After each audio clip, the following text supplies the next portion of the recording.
Hey, it's Thomas Mulready from CoolCleveland.com, and we're here today in downtown Cleveland, right on East 4th Street, and we're here with James Levin. You are a candidate for County Council District 7. I am. Thanks for meeting with us today, James. Thanks, Mr. Mulhoon? Baloney? You are pretending that we don't know each other, and yet it probably goes back more than 20 years. It does.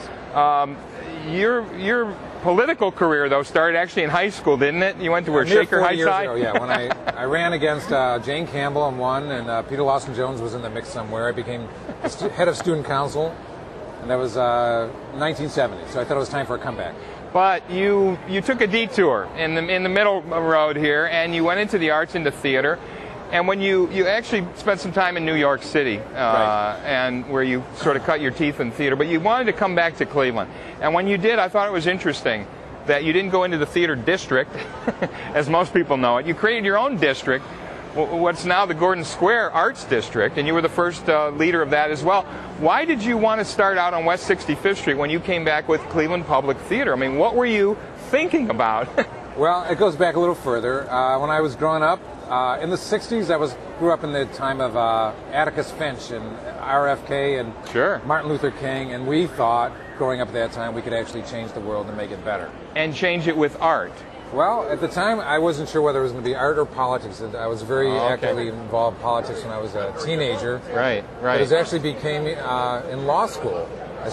I bit the theater bug and went on to New York City, started doing off-Broadway theater for a number of years. Sure. Got involved with a very political and social activist theater in New York called La Mama. Right. And then I came back to Cleveland wanting to start a theater similar to that, where we could actually create theater, create dialogue about social political issues of the day.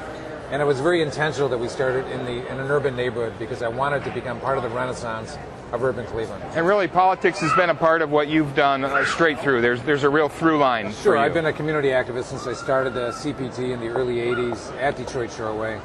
And after a career of 30-plus years in the arts, I think I want to have some kind of impact, not just through the arts and culture, but through politics as well. You started the STEP program, Student Theater Enrichment Program at CPT.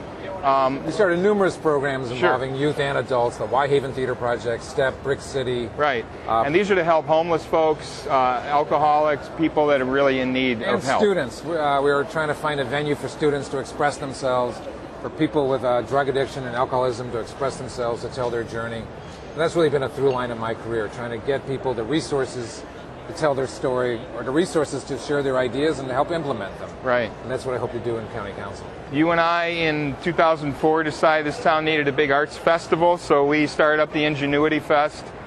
We go back even further. If you remember when you took the Performance Art Festival idea and made that a citywide, nationally known event. So exactly. Together we created that event under right. your excellent direction. Correct. And together we launched and formed the Ingenuity Festival, which has, as you know, been thriving now for 6 years. Do you see artists as problem solvers? Do you see them as creative problem solvers? Well, by virtue of what we do, we take resources, mix them with some ideas, and create. You know, whether it's solving a problem, overcoming a challenge, responding or expressing an issue, we're creators, we're innovators. Sometimes it's in responding to a challenge, and sometimes it's asserting a new worldview or an expression. And it's usually on a low budget too, right? I mean, well, that's I've been around it.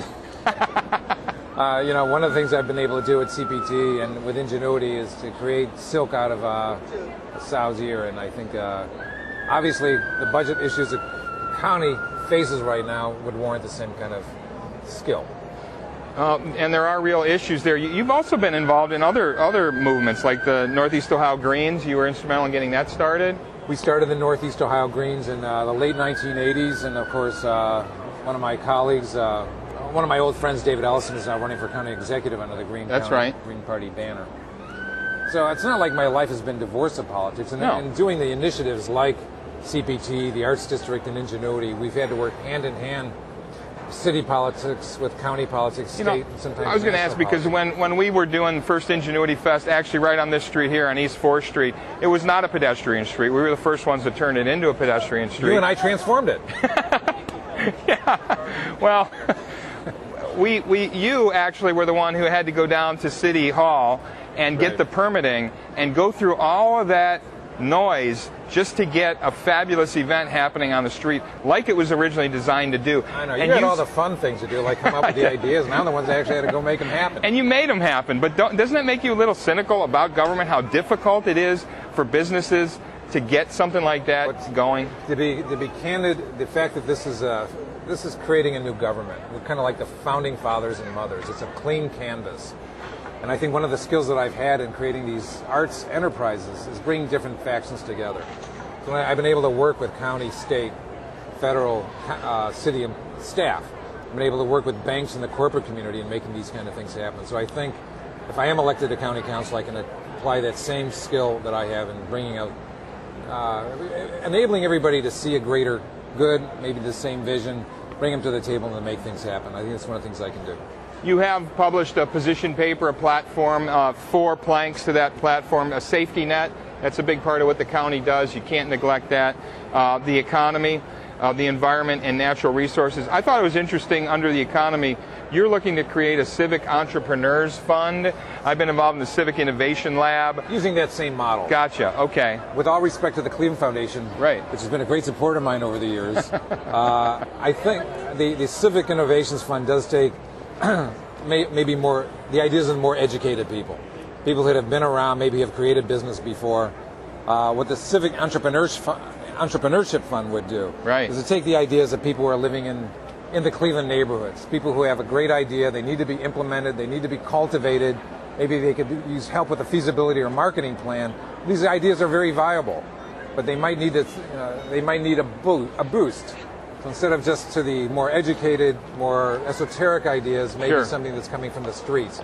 And I'd like to see a significant amount of money, maybe from the Cleveland Foundation, maybe from the other foundations, maybe from Jumpstart, maybe from some county funds, to create a civic entrepreneurship fund to sprinkle some cash on these worthy ideas. I thought another interesting angle that you have is to really focus heavily on the environment and our natural resources, access to the lakefront, access to the river.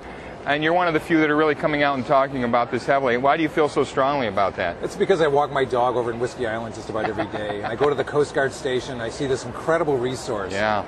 Our Coast Guard station in Whiskey Island, if it were in Milwaukee, Chicago, Baltimore, it would be an iconic location. It would draw tourism there. It would create economic engines all over the place. Sure. And my heart pains when I go out there and I think, why isn't it happening here? We have the resources, we have the will. People are playing volleyball right over there. People are obviously willing to come to this location. Let's transform it. And then I look across the river, and I see a cement silo at the mouth of the river. Now, the mouth of the Cuyahoga River opening up to Lake Erie. Why isn't there an amphitheater there? Why aren't there sports facilities there? And I'm not talking stadiums. I'm talking places to play basketball or tennis or bocce or a bike park. Why isn't this space used by the community? And I feel like I have some clear ideas. I think a lot of people share these ideas. And from Whiskey Island all the way to Burke Lakefront Airport, everything really needs a hard look into how to make these things viable and more open to the community. The community voted with Issue 6 last fall to change the county government fundamentally. And it was sort of a throw the bums out kind of a feeling. It's taken the Democratic Party a long time to throw out Jimmy DeMora. And they moved rather slowly, which has alienated a lot of people. Do you really think there's going to be change coming here? I mean, what are your thoughts about that? Yes.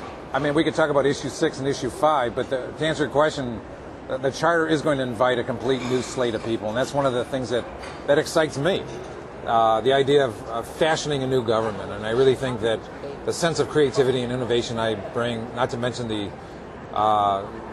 passion I have for arts and culture and for this community, I think I'm a good guy for it. But I think for sure there is going to be new blood. Sure. The clean slate of people, and look at every race, you look at people who are serious candidates, and I think we will see at least new faces, new ideas, and new... You'll still see the party, you'll still see the Democratic Party, you'll still see cronyism, you'll still see corruption.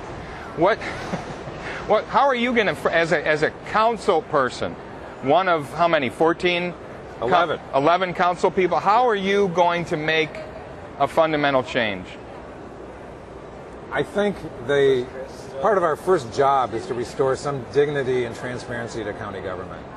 And I think the more transparent, the more connected we are to the communities, the better.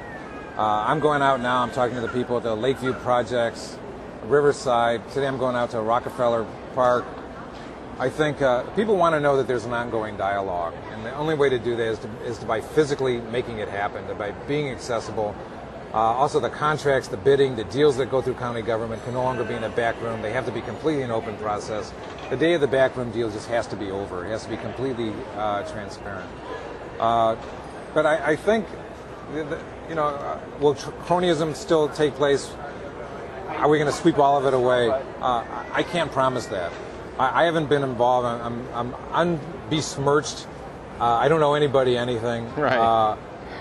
I've worked from ground zero, as you know, to create major arts initiatives without having to render anything illegal. Everything has been completely above board. Right. Sometimes we've been a little bit maverick exactly. in our interpretations of some of the rules. And that's how you get. That's how you get it done. That's how we make it happen. But I'm a new face. I have a record of innovation and creativity, and I hope I can bring it to county government. Well, listen, it's always great to talk with you. Best of luck with the campaign here. Thank you, Tom. We'll continue to stay in touch. Thanks, James. You're the best. Thank you. Hey, it's Thomas Mulready from CoolCleveland.com. Have a great week in cool Cleveland.